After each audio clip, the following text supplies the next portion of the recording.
नमस्कार। मैं पवन बांगा। एक घटना हुई जिसमें पत्रकार मधु पूर्णिमा किश्वर, जो मोदी की कट्टर समर्थक मानी जाती थी और मोदी के बारे में अक्सर जो है उनके प्रशंसा में उनकी बातें लिखती थी और उनके समर्थकों में मानी जाती थी।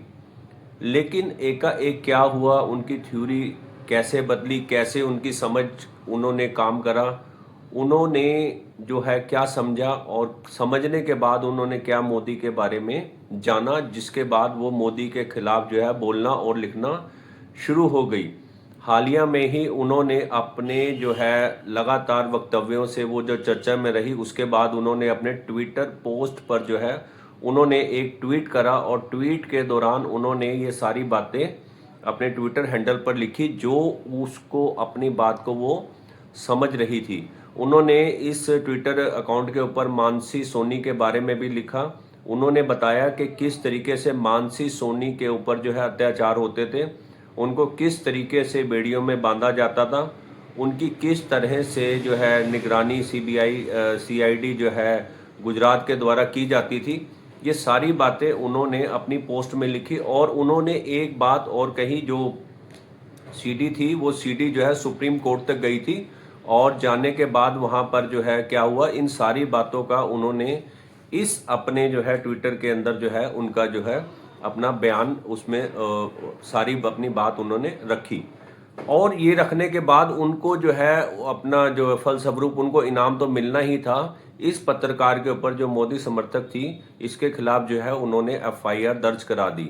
अब मैं बात करूं सुब्रमण्यम स्वामी की। सुब्रमण्यम स्वामी भी काफी समय से मोदी के खिलाफ बोलते जा रहे हैं और पूरे सबूतों के साथ, और वो कहते हैं कि अगर मोदी में दम है तो मुझे पार्टी से निकाल दें और नहीं तो मैं ये सारी बातें जो है अपनी जो है खुलेआम और मंच से मैं बोलूंगा। उन्होंने भी कई बार मानसी सोनी के बारे में जिक्र करा, जंजीरों से बांधने का जिक्र करा और लड़की की सीआईडी कराने का जिक्र करा, सुप्रीम कोर्ट का जिक्र करा। आप अपने उनके जो है जो इंटरव्यूज हैं उनमें जाकर आप देख सकते हैं और उनमें आपको पता लगेगा कि सुब्रमण्यम स्वामी किस तरीके से जो है प्रधानमंत्री मोदी के ऊपर आरोप लगा रहे हैं। लेकिन सामने से ना तो उनका कोई प्रधानमंत्री मोदी, इतने बड़े पद पर बैठे हुए हैं प्रधानमंत्री मोदी जी, और उनका जो है या उनके किसी भी पार्टी कार्यकर्ता या किसी भी लीडर के द्वारा जो है इस बात का खंडन नहीं किया गया। एक बात, दूसरा जो है अपना ना ही उनको पार्टी से निकाला गया।